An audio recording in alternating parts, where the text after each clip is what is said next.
بسم الله الرحمن الرحيم قل هو الله أحد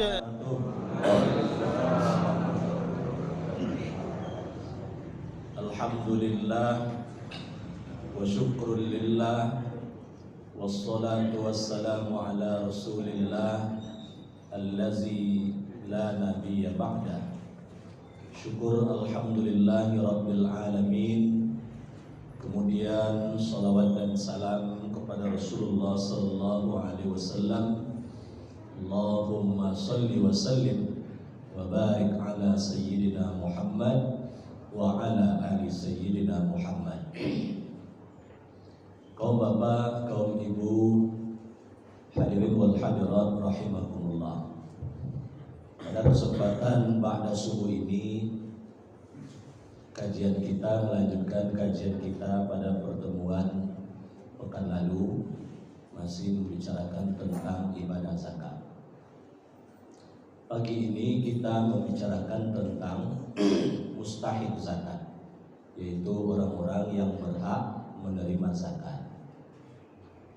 Bapak Ibu sekalian, ibadah zakat memang adalah ibadah mahdhah, sehingga dia harus dilaksanakan sesuai dengan apa yang diatur dalam Al-Quran dan dipraktekkan oleh Rasulullah SAW. Satu di antara yang sudah baku ketentuannya dalam zakat ini, itulah yang disebut dengan mustahik zakat, yaitu orang-orang yang berhak menerima zakat. Dasarnya adalah Al-Quran surat At-Taubah ayat 60. Pada ayat tersebut Allah Subhanahu wa taala berfirman, Innamas shadaqatu lil fuqara'i wal masakin wal 'amilina 'alaiha wal mu'allafati qulubuhum wa fir riqabi wal gharimin wa fi sabilillahi wa ibnis sabil faridatan minallah.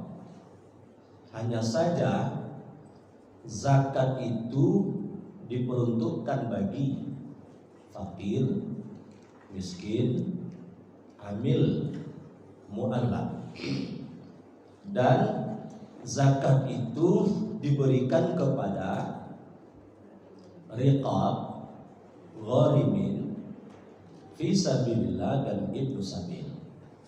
Faridatan minallah. Demikian itu sudah menjadi ketentuan dari Allah Subhanahu wa taala. Jadi sudah difinalkan oleh Allah Subhanahu wa taala.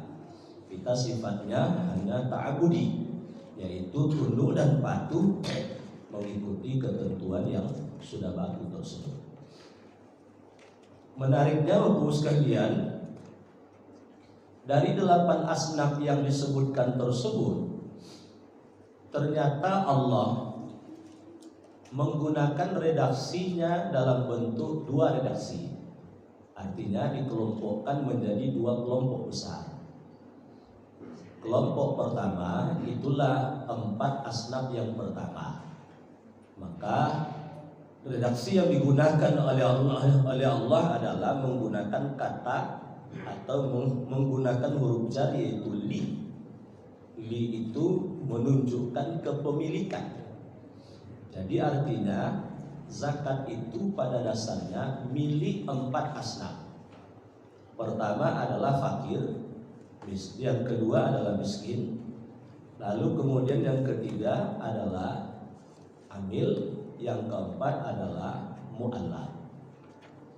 Sedangkan 4 asnaf berikutnya itu Allah tidak menggunakan kata li, tapi Allah menggunakan kata fi. Wa fi sabilillah wa fir riqabi wa fil gharimina wa fir riqabi wal gharimina wa fi sabilillah wa ibnis sabil. Jadi ini dipahami oleh para ahli tafsir, 4 asnaf terakhir ini dia tidak permanen sifatnya. Dia diberikan sesuai dengan hajat dan kebutuhannya. Misalnya riqab. Riqab itu adalah orang yang dijanjikan kemerdekaannya. Jadi budak yang dijanjikan kemerdekaannya. maka dia mendapatkan zakat hanya sekedar untuk sebagai penebusan dirinya, tidak lebih dari itu. Kalau sudah ditebus berarti dia sudah tidak lagi mendapatkan bagian dari zakat.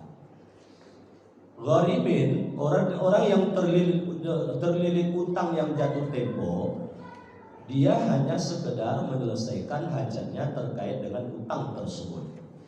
Maka lebih dari itu dia tidak dipandang memiliki hak penuh dalam urusan zakat. Sama juga dengan fisabilillah. Fisabilillah itu adalah orang yang berjuang di jalan Allah. Jadi untuk kepentingan berjuang saat itu saja. Di luar dari urusan itu maka dia tidak berhak mendapatkan bagian zakat. Nah, sama juga dengan Ibnu Sabil. Ibnu Sabil itu adalah orang yang terputus perbekalannya dalam satu perjalanan. Maka sekedar untuk melanjutkan perjalanannya, itulah bagian zakat dari orang tersebut. Nah, sekarang kita lihat Bapak sekalian. Pertama adalah fakir, dan biasa dipaketkan dengan miskin yang kedua. Tapi sesungguhnya antara fakir dan miskin itu memiliki sedikit perbedaan. Perbedaannya dalam pandangan mazhab Syafi'i, kalau fakir itu adalah orang yang tidak berdaya. Dia miskin disebabkan karena ketidakberdayaannya. Mungkin disebabkan karena kondisi fisiknya yang cacat, atau disebabkan karena kondisi dia sakit, sehingga akhirnya kemudian dia pun menjadi orang yang tak mampu atau sulit ekonominya. Maka ini disebut sebagai orang fakir. Tetapi orang miskin adalah orang yang dia memiliki kemampuan berusaha, dan dia berusaha, dia bekerja, tetapi hasil dari pekerjaannya tersebut belum mampu memenuhi dari kebutuhannya. Maka inilah yang disebut dengan orang miskin. Dia bekerja, penghasilannya dapat olehnya sekitar 3 juta sebulan, tapi anaknya 11 orang. Banyak pula anaknya. Anaknya 11, belum lagi istrinya. Tentu tak cukup, Pak.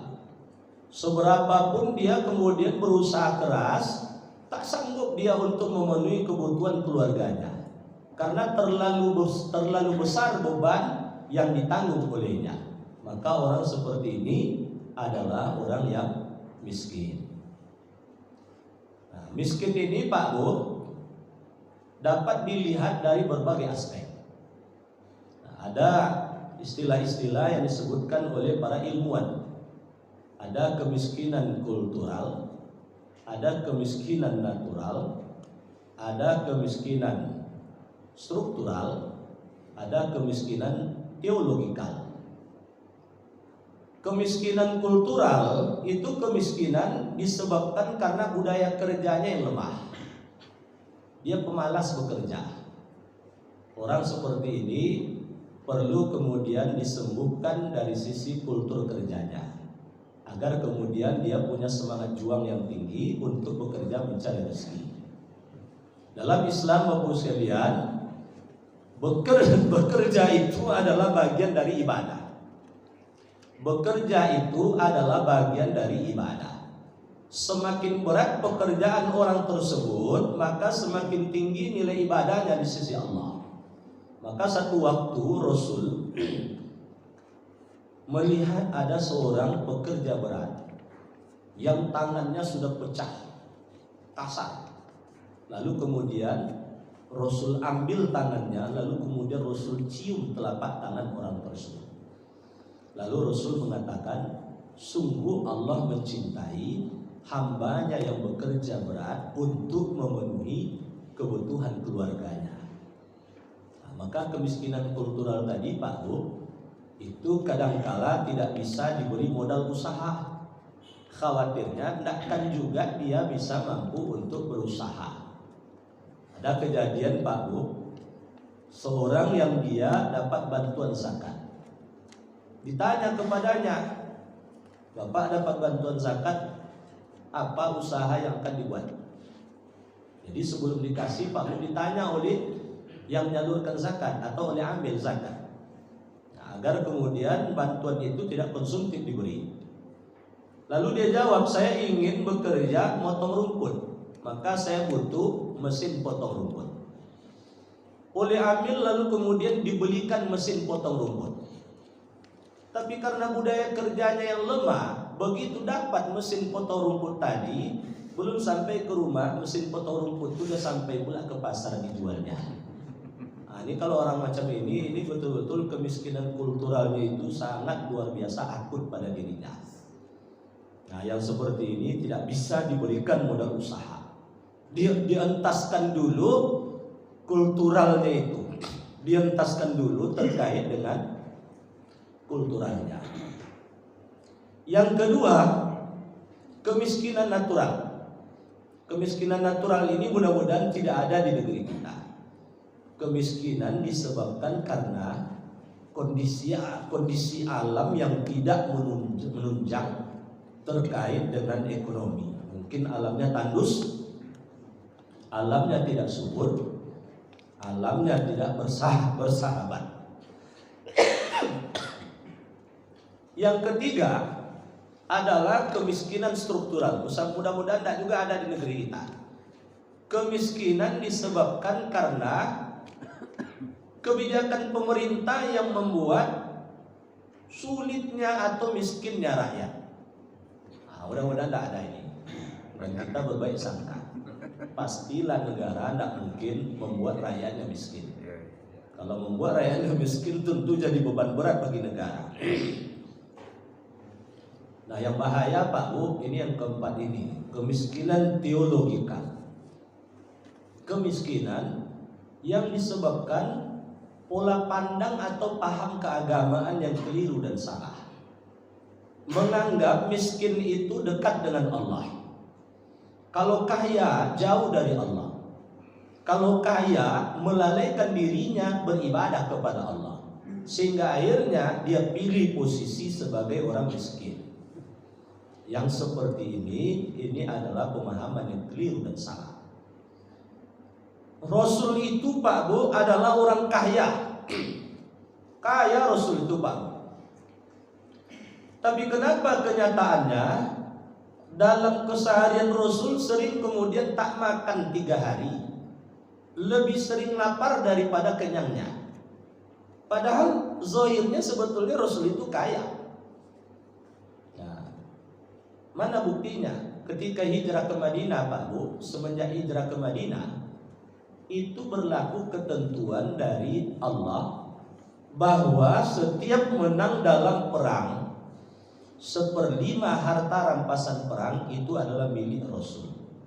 Menang dalam perang Badar saja itu jatah Rasul tidak kurang dari 40 miliar.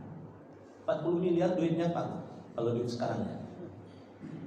Tapi kan Rasul seakan kemudian secara faktualnya miskin itu disebabkan karena dibelanjakan di jalan Allah. Nah, kemiskinan teologikal ini memang dia berangkat sendiri untuk jadi miskin. Jadi Rasul itu dia kaya, tapi kemudian kekayaannya itu dia habiskan untuk kepentingan umatnya. Bukan kemudian dari awal memilih posisi sebagai orang miskin, tidak.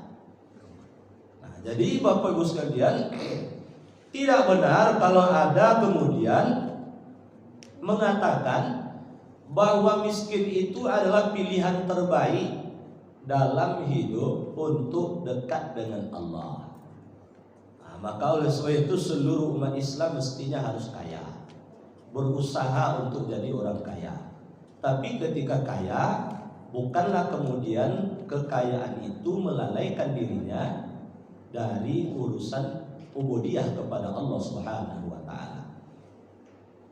Nah, oleh sebab itu Bu sekalian, kemiskinan bentuk yang seperti ini dapat diberikan bagian dari zakat, tapi terlebih dahulu dientaskan atau disembuhkan sebab kemiskinannya tersebut. Tadi kultural misalnya, karena malas kerja, disembuhkan dulu malas kerjanya. Baru kalau nak dikasih modal usaha, kasih modal usaha. Kalau enggak bahaya Pak Bu. Saya pernah ya menyalurkan bantuan, memang enggak banyak. Nah, dipilihlah anak ya orang yang menurut kita dia punya semangat juang yang bagus. Tapi kemudian banyak saja alasannya. Ketika diberi modal usaha untuk keramba ikan, macam-macam alasan. Ikan awak lah ditangguh dulu deh orang ustaz. Jadi dikasih modal, lalu kemudian supaya dia punya semangat juang yang tinggi, modal tadi dibalikkan lagi. Jadi kalau 10 juta, balikkan lagi 10 juta. Karena ini bukan zakat. Kalau zakat tidak boleh. Nah, kalau zakat dia harus diberikan berpindah ke pemilikannya, tidak boleh dikembalikan sepeser pun. Nah, jadi bapak sekalian dikasih modal 10 juta, nanti balikkan lagi. Ditanya berapa lama sanggup mengembalikan 10 juta tersebut. Nah, lalu kemudian nanti digulirkan ke yang lain, sehingga akhirnya ini menjadi dana bergulir. Nah, ini namanya dalam bahasa ekonomi Islam namanya qardul hasan. Nah, menjadi qardul hasan ya. Maka bapak ibu sekalian itu alasannya, dipancinglah oleh orang, ditangguhlah oleh orang. Ada yang usaha bebek, bebeknya lah mati. Ada usaha kambing, kambingnya lah masuk angin. Nah, jadi banyak saja alasannya. Nah, jadi bapak ibu sekalian, yang seperti ini tentu dientaskan dulu atau disembuhkan dulu mentalitas kemiskinannya atau semangat juangnya yang rendah, sehingga akhirnya kemudian setelah semangat juangnya dipompa baru kemudian diberikan bantuan zakat. Bapak ibu sekalian, fakir miskin ini adalah orang yang paling utama diperhatikan dalam menyalurkan zakat. Malah dalam urusan zakat fitrah itu seakan kemudian ada ulama yang sampai mengatakan zakat fitrah itu semuanya diberikan kepada fakir miskin. Tidak ada hak mustahik lain. Dasarnya adalah hadis Rasul, zakatul fitri tuhratul lis-shaimin wa tu'matul lil masakin. Zakat fitrah adalah untuk mensucikan diri orang yang berpuasa dan memberi makan orang miskin.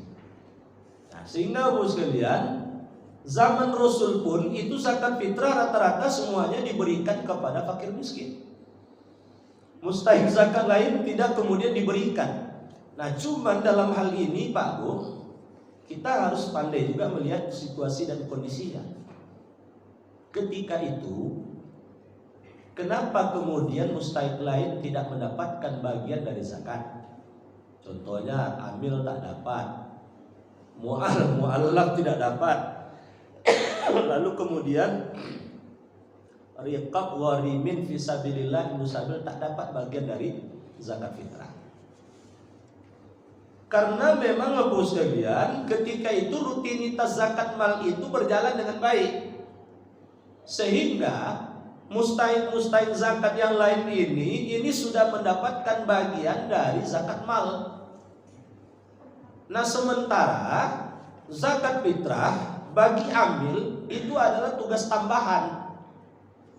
Hari-harinya amil ini bertugas mengelola zakat mal, mengumpulkan dan mendistribusikan zakat mal. Nah, sedangkan tugas tambahannya adalah zakat fitrah.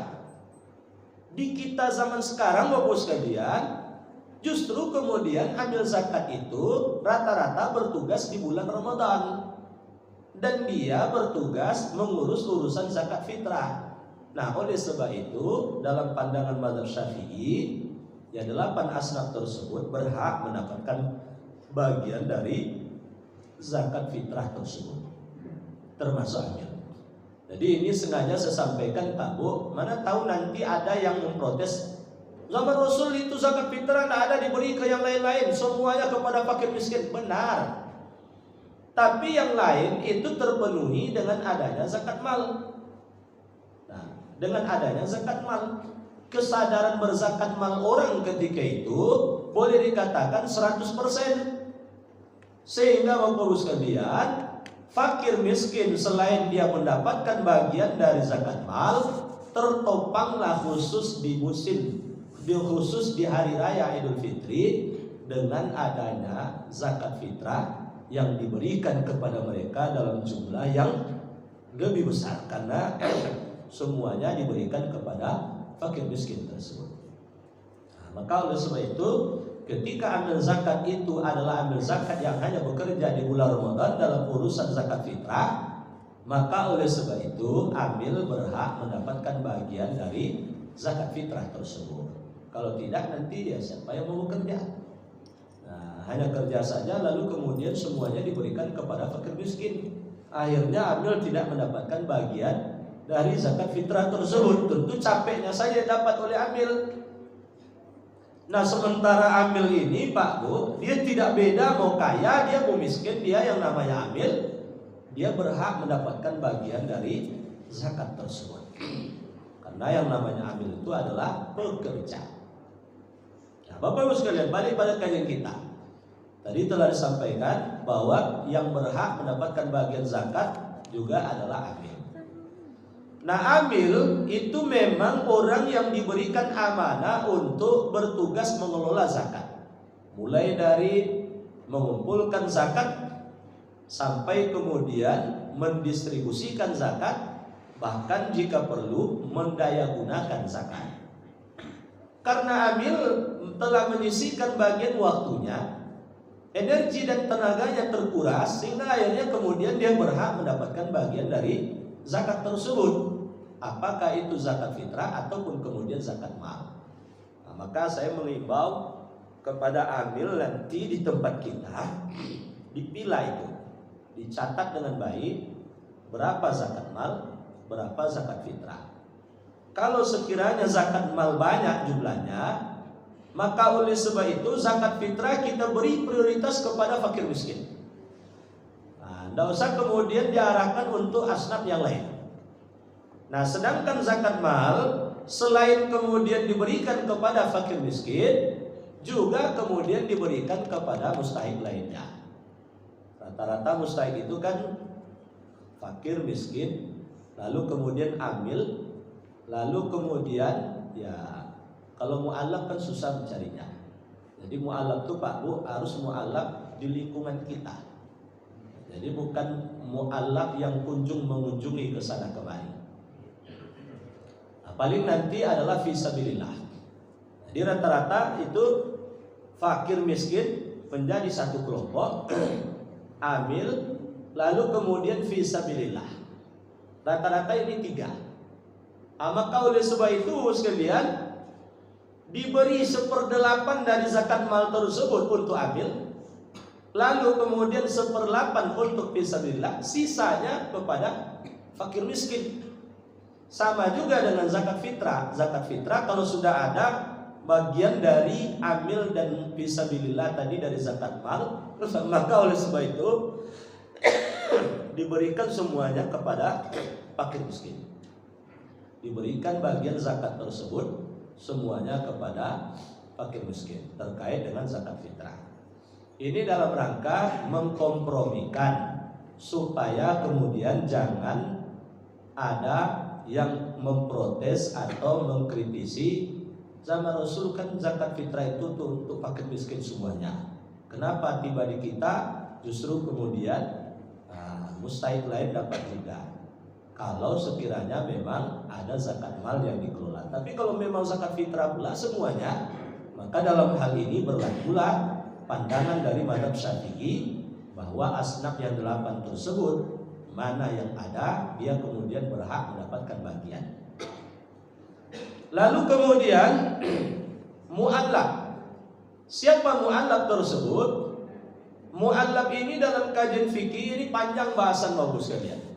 Tidak semata orang yang dia baru masuk Islam, tetapi orang yang belum masuk Islam, cuman dia sudah tertarik dengan ajaran agama Islam. Buktinya dia berbaur dengan orang Islam, sudah mulai banyak bertanya tentang ajaran agama Islam. Nah, ini mu'allaf nih Pak. Diberi zakat, mudah-mudahan masuk Islam ya. Nah, masuk Islam ya. Termasuk juga mu'allaf itu orang yang belum lembut hatinya istiqomah dengan agama Islam.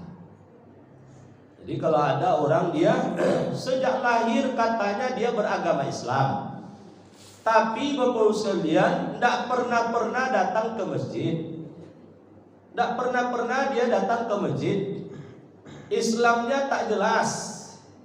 Nah, KTP saja.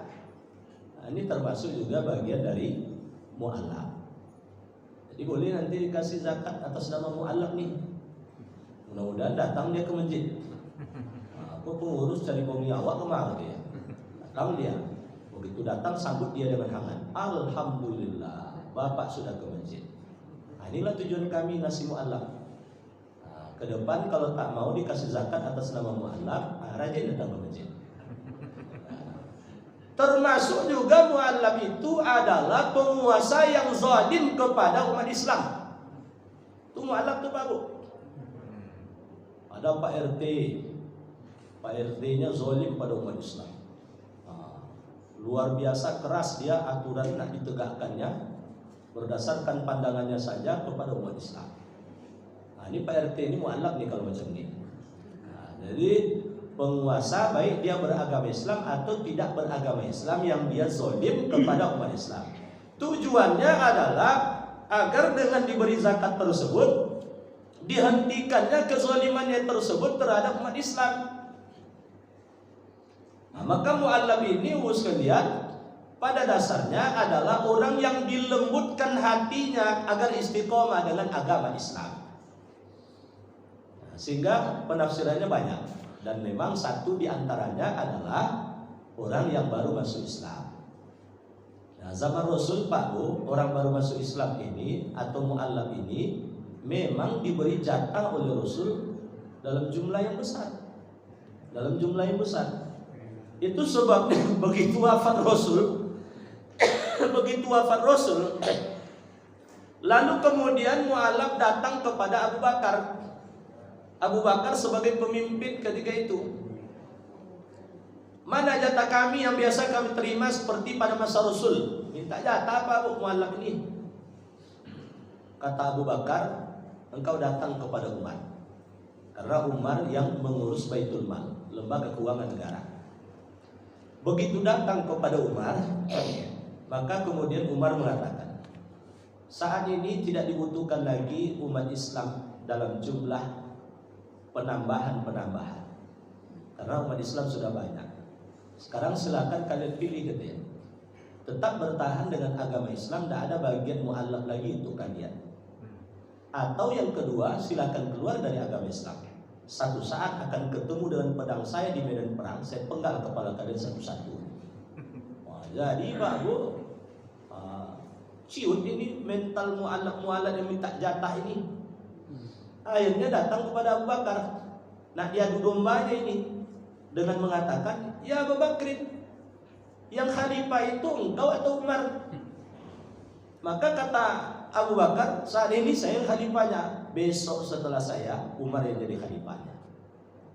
Jadi Bapak sekalian, pada masa itu karena sudah lain tujuan dari mu'allaf tadi, maka oleh Abu Bakar dan Umar tidak diberi bagian zakat lagi seperti pada masa Rasulullah dahulunya. Artinya Pak Bu, karena pada masa Rasul itu biasa mu'allaf itu mendapatkan bagian yang banyak. Ada dapat 100 ekor unta, 20 ekor unta, banyak Pak Bu. Diberi oleh Rasul agar istiqomah dengan agama Islam. Tapi setelah wafat Rasul, gejalanya sudah lain nampak oleh Abu Bakar. Sudah ketagihan keenakan nerima jatah dari mu'allaf tadi, maka oleh Abu Bakar berdasarkan apa yang disampaikan oleh Umar, maka kemudian tidak diberi lagi bagian atas nama mu'allaf tersebut. Ini sekaligus mengingatkan bahwa mu'allaf itu bukanlah kemudian posisi yang permanen, tapi dia adalah posisi yang tidak permanen. Jadi artinya tidak ada mu'allaf selamanya jadi mu'allaf. Kadang-kala sudah 5 tahun mu'allaf juga katanya. Nah, jadi tidak pas itu. Saya pernah Pak Bu, satu waktu ada orang yang dia katanya mu'allaf, tapi sudah 21 tahun masuk Islam. Ini tidak pas lagi disebut mu'allaq, walaupun memang dulu dia tidak beragama Islam. Ya kalau sudah 1 tahun, 2 tahun, 1 tahun lah misalnya, maka itu masih bisa lah disebut sebagai mu'allaq. Tapi lihat dulu perkembangan pengetahuan dan pemahaman terhadap agama Islamnya seperti apa. Kalau tidak ada perkembangannya, khawatirnya dia tidak serius beragama Islam. Sudah 1 tahun beragama Islam, tapi Al-Fatihah tidak juga hafal. Ya, lalu kemudian baca Quran tidak pula bisa. Nah, maka yang seperti ini tentu jadi tanda tanya besar.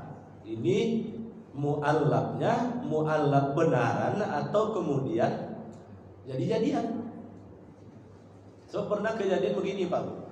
Ini kelurahan tetangga kita. Nah, tidak usah saya sebutkan. Datang Bapak sekalian, datang seorang yang pakai peci haji, pakai baju koko, penampilannya meyakinkan. Dia mengaku sebagai mu'allaq, lalu kemudian minta bantuan zakat. Lalu kemudian Bapak sekalian, oleh pengurus masjid diberi bantuan 1.500.000. Kan lumayan besar itu. Diberi bantuan 1.500.000. Begitu diberi bantuan 1.500.000 tersebut, tak lama setelah itu Pak Bu, tanpa sengaja itu pengurus masjid lewat dekat Jalan Mustika sana Pak Bu. Jalan Mustika itu namanya, yang samping RSUD itu, yang ada gereja. Nah, begitu lewat di situ, nampak olehnya yang kemarin datang ke masjid masuk gereja pula. Jadi dia mencari zakat, ngaku mu'allaq, tapi ternyata kemudian dia masih ke gereja juga. Nah, maka dalam hal seperti ini, kalau ada orang yang ngaku mu'allaq, perlu kemudian diuji keilmuannya tentang agama Islam. Kalau katanya sudah 1 tahun beragama Islam, tapi belum pandai juga apa-apa, maka Bapak Ibu sekalian, maka perlu kemudian ditanya keseriusan beragama Islamnya. Nah, selanjutnya kita ringkaskan Pak Bu, yang berhak menerima zakat tersebut adalah riqab, budak yang dijanjikan kemerdekaannya. Zaman perbudakan memang tak ada lagi Pak Bu, tapi yang mirip dengan perbudakan itu masih ada.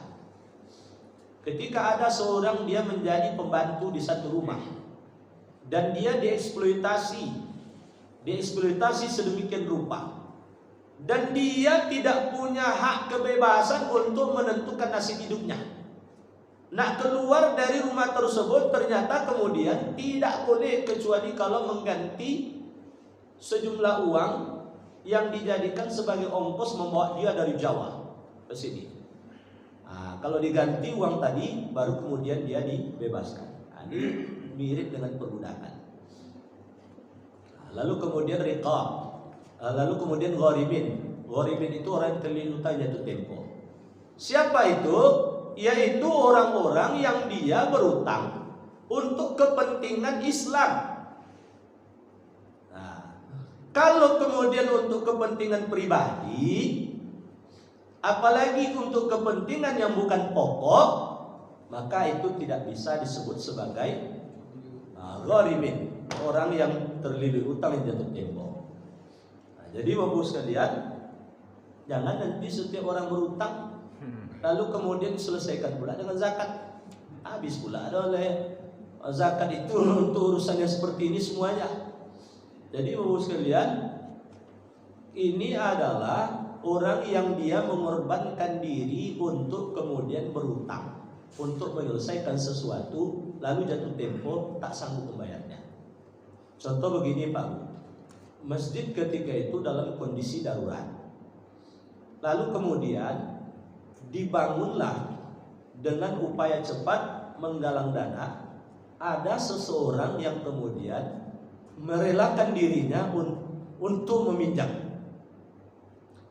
Dipinjam uang 1 miliar. dengan keyakinan dalam 1 tahun 1 miliar itu bisa terselesaikan.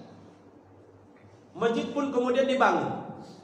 Tapi rupanya sekalian 1 tahun jatuh tempo itu yang 1 miliar tadi itu tidak ada terkumpul. Kalaupun ada misalnya tidak sampai 1 miliar. Sementara orang ini boleh jadi dia menggadaikan rumahnya atau menggadaikan tanahnya.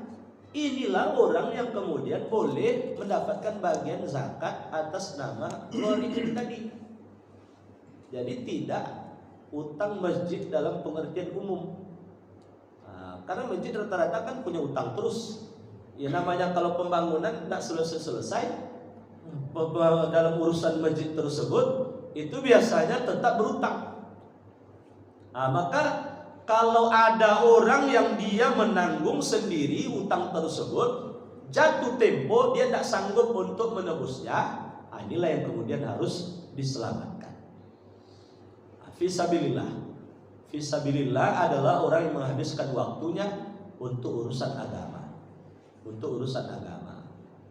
Jadi di dalamnya itu misalnya petugas masjid, imam masjid, guru MDTA, guru ya TPQ, TPA, lalu kemudian anak-anak yang dia bersekolah di sekolah agama, menghabiskan waktunya untuk mempelajari agama, lalu kemudian ustadz-ustadz yang mengajarkan anak-anak di pondok pesantren atau di madrasah yang mengajarkan ilmu agama. Nah ini bagian dari fisabilillah, bagian dari fisabilillah. Tapi Bapak sekalian, ini dalam hal kalau memang tidak dibiayai oleh negara dia. Kalau dia guru agama tapi pegawai negeri, atau tidak bisa fisabilillah itu. Saya misalnya Pak, hari-hari saya kan ngurus agama, kesana kemari memberikan tausiah.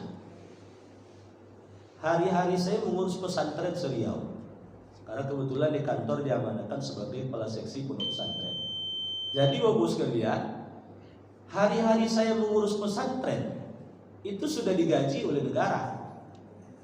Lalu di luar itu saya kemudian berkesempatan untuk memberikan tausiah dan kajian-kajian, kan sudah ada juga kemudian yang memberikan semacam uang transportnya. Maka saya berkesimpulan saya tidak fisabilillah sebagai penerima zakat. Saya sebagai fisabilillah tapi bukan fisabilillah penerima zakat. Maka saya selalu menghimbau kepada ustaz-ustaz yang apalagi ustaz tersebut adalah ustaz-ustaz yang terkenal, yang kesana kemari pengajiannya. Jadi saya katakan jangan lagi menerima zakat, karena apa yang telah diterima itu sudah melampaui dari apa yang dibutuhkan dalam kehidupannya. Bapak Ibu sekalian, Ibnu Sabil itu adalah orang yang terputus perbekalan dalam satu perjalanan. Perjalanan itu adalah perjalanan wajib, perjalanan sunat, dan perjalanan mubah, bukan perjalanan makruh, apalagi perjalanan yang haram. Mana perjalanan wajib? Itulah dia untuk menunaikan ibadah haji. Mana perjalanan sunat? Itulah dalam rangka silaturahim. Mana perjalanan mubah? Itu mungkin dalam rangka rekreasi. Lalu kemudian dia kehabisan bekal atau kecopetan dia. Maka orang seperti ini, maka dia dipandang sebagai Ibnu Sabil. Tapi kalau perjalanan makruh, mana perjalanan makruh? Perjalanan yang tidak tahu tujuan. Kemana Pak? Hilang-hilang ponyong nih. Gini awak gua sih cerewet-cerewet itu kawak. Akhirnya dia pergi keluar dari rumahnya. Keliling. Akhirnya kemudian nyasar kemana-mana. Akhirnya tidak ada bekal lagi. Nah ini kan Ibnu Sabil juga. Tapi ini kan perjalanan yang makruh, karena tidak tahu tujuannya. Apalagi perjalanan yang haram, itu tidak berhak mendapatkan bagian dari zakat.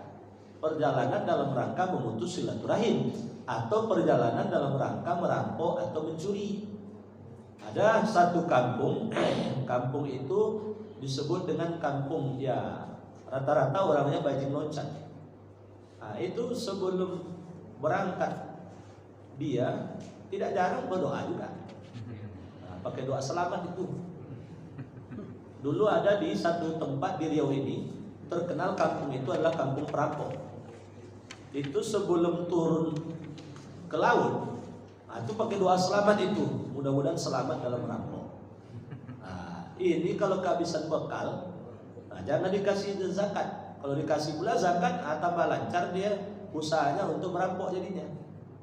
Jadi bapak sekalian, itulah mustahik zakat yang dituangkan oleh Allah di dalam surat Taubah ayat 60. Bagaimana dengan amil yang telah mendapatkan gaji di pemerintah? Bapak Ibu sekalian, kalau memang dia sudah digaji oleh pemerintah, amil tersebut digaji, maka oleh sebab itu amil ini tidak berhak lagi mendapatkan bagian zakat untuk pribadinya, tapi dia bisa mendapatkan zakat untuk kegiatan operasionalnya. Jadi untuk operasionalnya, mungkin dia butuh ketika itu mesin printer, mungkin ketika itu dia butuh perkakas dan peralatan-peralatan yang menunjang kerjanya. Nah, maka dia diarahkan ke sana lagi bagian amil tersebut. Jadi tidak lagi untuk pribadi dari amil tersebut, karena dia sudah mendapatkan gaji dari negara.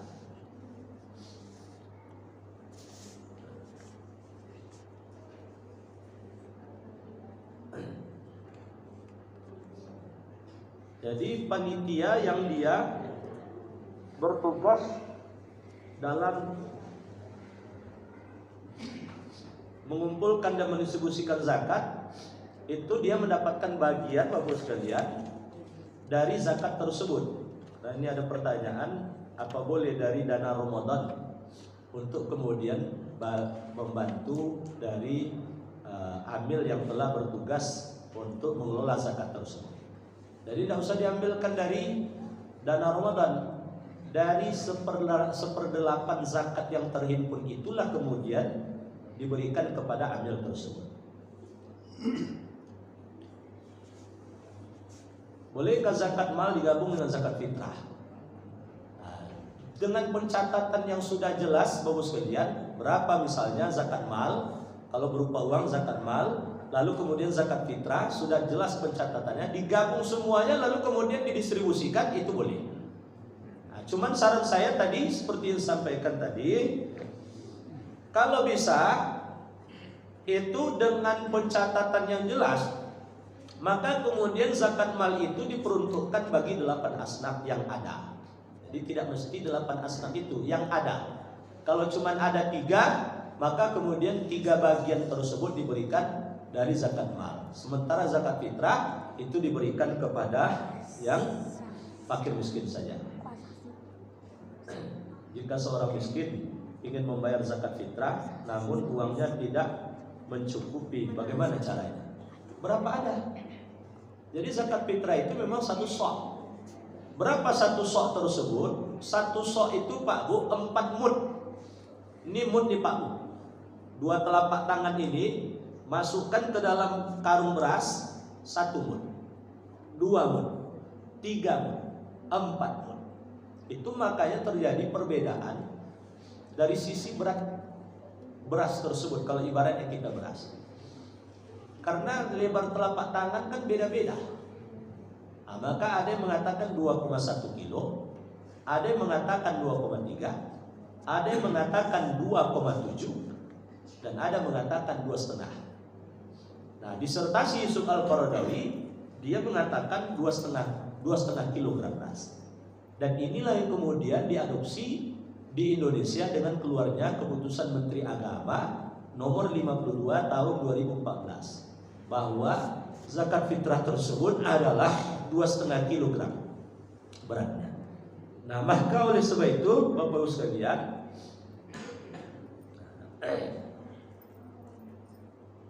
jadi kalau sekiranya bagi orang miskin tersebut dia tidak cukup duitnya, berapa yang ada?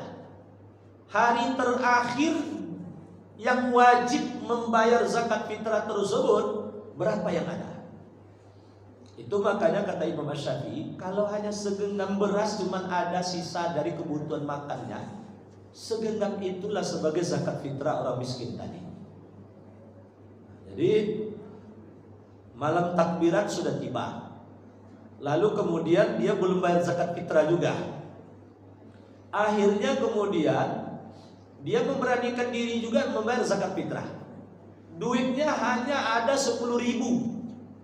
Dia ingin membayar zakat fitrah tersebut dalam bentuk uang, karena makanan pokok hanya cukup untuk makan dia. Akhirnya diantarkan 10.000 kepada amil. Amil terima apa yang ada.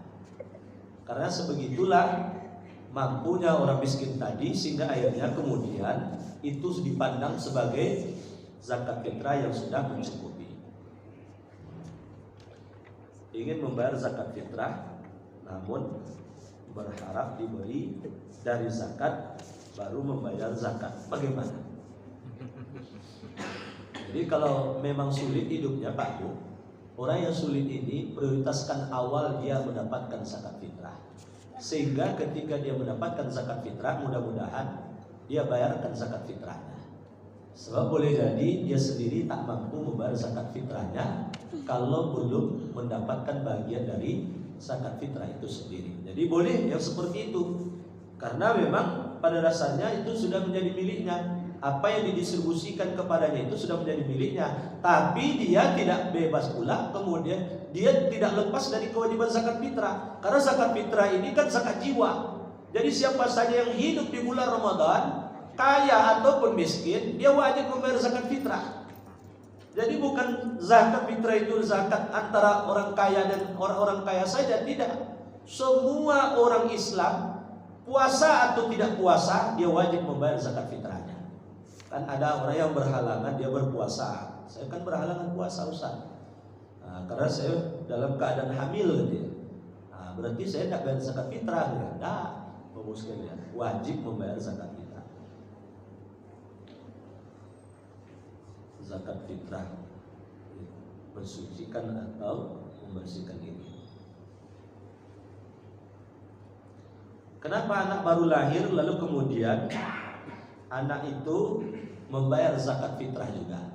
Jadi zakat fitrah itu Pak Bu, zakat jiwa. Fitrah itu maknanya banyak. Satu diantaranya adalah jiwa, dan bisa juga memang maknanya adalah suci. Jadi bukan berarti ini kan bayi dia kan tidak berdosa. Apa urusannya kemudian untuk membayar zakat untuk mensucikan dirinya? Jadi Bapak sekalian, ini tidak ada hubungannya dengan orang berdosa atau tidak berdosa. Zakat fitrah itu adalah zakat jiwa. Jadi bayi yang baru lahir itu ibunya atau ayahnya wajib membayarkan zakat fitrahnya.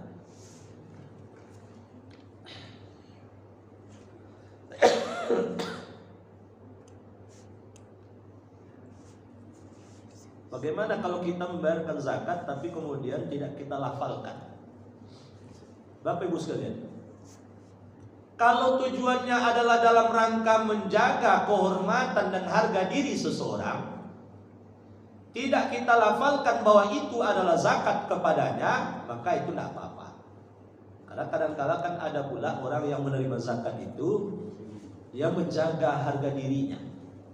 Itu sebabnya Bapak sekalian, zakat itu diantarkan. Jangan kemudian penerima zakat disuruh menjemput.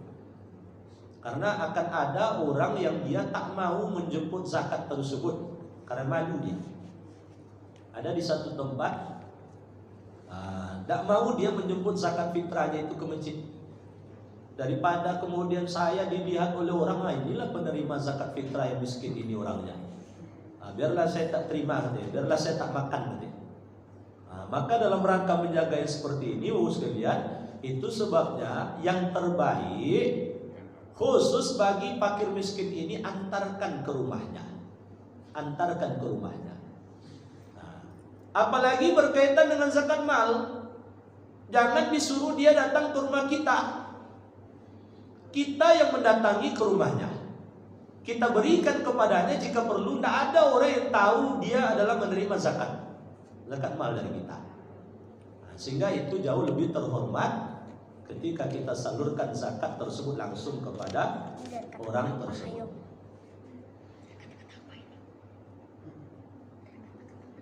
Bolehkah zakat mal itu diberikan kepada saudara di kampung? Nah, pada pertemuan awal dulu Pak Bu, rasanya sudah saya sampaikan. Zakat mal ini, zakat kita itu kita salurkan di mana kita mendapatkan rezeki. Kalau kita tinggal di Pekanbaru, menikmati fasilitas hidup di Pekanbaru, maka kemudian kita mengeluarkan zakat di Pekanbaru. Jangan kemudian diantar pula ke kampung halaman. Oh, di kampung banyak yang miskin Ustaz. Ya silakan, dalam bentuk nafkah dibantu mereka, dalam bentuk sedekah, dalam bentuk infak. Tapi zakat tadi tetap kemudian kita salurkan di wilayah kita mendapatkan rezeki. Apa dasar hukumnya? Dasarnya adalah pesan Rasul kepada Mu'az bin Jabal ketika diutus sebagai amil zakat ke Yaman. Nah, maka kata Rasul, wa'limhum, beritahukan kepada mereka penduduk Yaman tersebut, qad iftaradallahu shadaqat, sungguh Allah telah mempardukan zakat, tukhazu min aghniyaihim wa turaddu ala fuqaraihim, diambil dari orang kaya yang ada di Yaman lalu dikembalikan kepada orang fakir yang ada di Yaman. Jadi Bapak sekalian, Mu'az bin Jabal orang Madinah, lalu kemudian ditugasi oleh Rasul untuk mengelola zakat yang ada di Yaman. Maka Bapak sekalian, pesan Rasul jangan bawa ke Madinah, salurkan di wilayah dikelola zakat tersebut. Jadi ditarik dari orang Yaman, didistribusikan kepada orang fakir yang ada di Yaman. Nah, maka kalaupun ada Bapak sekalian, kalaupun ada di kampung halaman misalnya, minimal kalaupun nak disalurkan Bapak sekalian di kampung, minimal dibagi dua. Separuh disalurkan di sini, lalu kemudian separuh disalurkan di kampung halaman. Jangan kemudian dibawa ke kampung semuanya, karena di sini ada pula haknya dari tetangga-tetangga kita yang miskin. Mohon penjelasan. Dulu kita berinfak berupa benda, contoh pintu untuk masjid, sekarang diganti apa infak kita itu hilang. Jadi Bapak sekalian, ketika memang dibutuhkan untuk merenovasi dari masjid tersebut, sehingga akhirnya kemudian ada yang dihilangkan dari apa yang ada dulu. Contoh, dulu mungkin pintu masjid kita dari kayu, sekarang dari kaca. Nah, akhirnya kemudian pintu kayu itu dibuka. Nah, maka oleh sebab itu silakan dijual pintu kayu tersebut, lalu kemudian hasilnya dibalikkan lagi ke masjid. Nah, kalau dibalikkan lagi ke masjid, insya Allah masih mengalir dia. Nah, tapi kalau dibiarkan tergeletak begitu saja, nah, akhirnya terjadi perbuatan mubazir. Jadi selagi bisa dioptimalkan, mungkin dia dijual lalu hasilnya dibalikkan lagi ke masjid, nah insya Allah masih mengalir. Walaupun nilainya kan sudah jauh susut, tapi Allah tidak menilai dari sisi nilai seperti itu. Yang jelas pahalanya masih akan terus mengalir. Ya.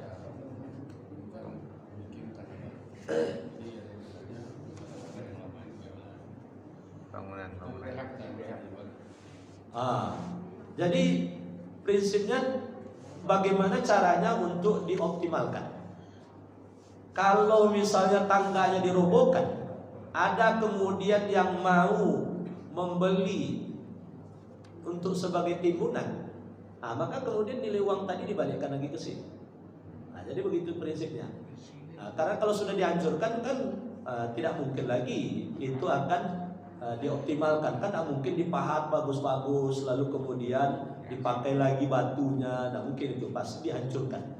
Nah, ketika dihancurkan nanti kan rosokannya itu kan itu ada juga yang mencarinya. Nah, jadi silakan dijual. lalu kemudian nilainya balikkan lagi ke masjid. Nah, jadi semaksimal mungkin kita berdayakan agar kemudian dia bisa kembali lagi ke masjid walaupun nilainya sudah jauh menurun nilainya tersebut. Nah, mungkin gitu. Ya silakan. Assalamualaikum warahmatullahi wabarakatuh. Waalaikumsalam. Untuk pembagian zakat fitrah zakat mal kan di masjid ada tugas amil saja. Ya. Biasanya kan dalam lingkungan RW ada RT minta ngasih data pakai mesinnya. Nah itu nanti untuk memverifikasi bahwa dia sudah berapa itu tugas amil atau siapa saja. Karena nanti banyak permasalahannya di sana masalah menentukan miskinnya, besarannya. Jadi itu aja. Yang kedua untuk pembayaran zakat fitrah. Kalau satu keluarga itu kan kewajiban orang tuanya anak, kalau ada bapaknya boleh kan. Nah kalau untuk hadimatnya di rumah kita kerja, kalau kita termasuk orang miskin, boleh nggak kita membayarkan untuk dia? Ya. Terima kasih. Assalamualaikum warahmatullahi wabarakatuh. Waalaikumsalam warahmatullahi wabarakatuh. Ketika kita menyalurkan zakat, maka salurkanlah kepada orang yang paling dekat dengan kita. Artinya orang yang banyak kita bersentuhan dengannya. Maka diantaranya adalah pembantu yang bekerja di rumah kita. Itu adalah orang yang kalau memang dia sulit, dan memang rata-rata adalah sulit, itu adalah skala prioritas untuk kita berikan zakat kepadanya. Jadi jangan nanti orang lain kita beri zakat, tapi pembantu di rumah kita tidak beri zakat.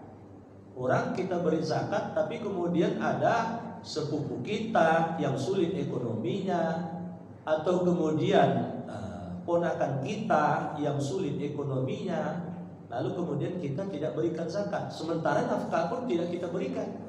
Nah, maka ini justru adalah orang yang menjadi skala prioritas untuk diberikan zakat. Nah, andaikan pun ada orang yang dia terhalang kita sebetulnya membayar zakat. Sebab kalau kita bayar zakat dia tidak jatuh sebagai zakat tapi nafkah. Maka cara yang terbaik adalah berzakatlah lewat amil. Nanti pesankan kepada amil, itu ada mertua saya, nah, itu sulit ekonominya. Kalau kita langsung berikan kepadanya jatuhnya nafkah. Nah, kita sudah beri nafkah tapi masih sulit juga ekonominya. Maka lewat amil kita kemudian bisa memesankan pada amil, Pak Amil itu tolong mertua saya juga karena masih sulit, belum juga terpenuhi kebutuhannya. Nah, maka oleh sebab itu tolong dibantu dia lewat zakat. Nah, maka itu adalah satu cara yang terbaik untuk diberikan zakat kepadanya. Jadi tidak kita langsung yang menyalurkannya. Yang nomor satu tadi apa, Pak? Karena pembagian oleh amil Ustaz. Jadi kalau misalnya RT kan tidak ada. Oh iya. Jadi siapa yang menentukan itu besarnya sama atau tidak rata bagaimana? Jadi data boleh dilibatkan RT, dan ketika rapat itu harus dikaji dan dianalisa. Jadi tidak semua data itu langsung diterima mentah-mentah, karena boleh jadi ternyata dia bukan orang yang berhak menerima zakat itu sendiri. Nah, jadi nanti bisa di cross check bersama, libatkan PRT dalam rapat. Ini berapa tanggungannya dalam rumah tersebut. Maka antara satu keluarga dengan keluarga yang lain itu harus berbeda sesuai dengan beda tanggungan masing-masing. Kalau satu keluarga itu ternyata anaknya 3, tapi keluarga yang lain anaknya 5, tentu anak yang 5 ini harus lebih besar bagiannya bila dibandingkan dengan anak yang 3 tadi. Nah, tidak bisa kemudian dia dibagi rata. Maka dalam menghitung zakat untuk diberikan kepada fakir miskin, hitunglah jiwa dari fakir miskin tersebut. Ini miskin misalnya, jiwanya di rumah itu berapa? Lalu kemudian keluarga yang lain jiwanya berapa? Jadi dikumpulkan semua sekalian. Akhirnya kemudian misalnya setiap jiwa itu mendapatkan misalnya 300.000 misalnya. Jadi kalau di rumah itu ada 5 orang, berarti 1.500.000 dia dapat. Kalau di rumah itu ada 3 orang, berarti 900.000 dia dapat. Nah, dengan seperti itulah kita bisa lebih adil dalam menyalurkan zakat tersebut. Jadi jangan per keluarganya dihitung. Setiap miskin maka kemudian dapat 500.000 misalnya. sementara tanggungannya antara satu dengan yang lain berbeda-beda. Mungkin gitu kan. Ya. Di sini kebiasaannya kita ini dari satu dikeluar, kemudian misalnya batasnya 5, 6 tetap dihitung 5. Gimana? 6 dihitung itu gimana maksudnya? Misalnya 6 orang, Nah. tapi batasnya 5 misalnya. Oh, iya. Tetap dihitung 5. Iya. Jadi kalau memang karena alasannya keterbatasan jumlah dana, tapi kalau menurut saya berapapun jiwanya dalam keluarga itu hitung semuanya.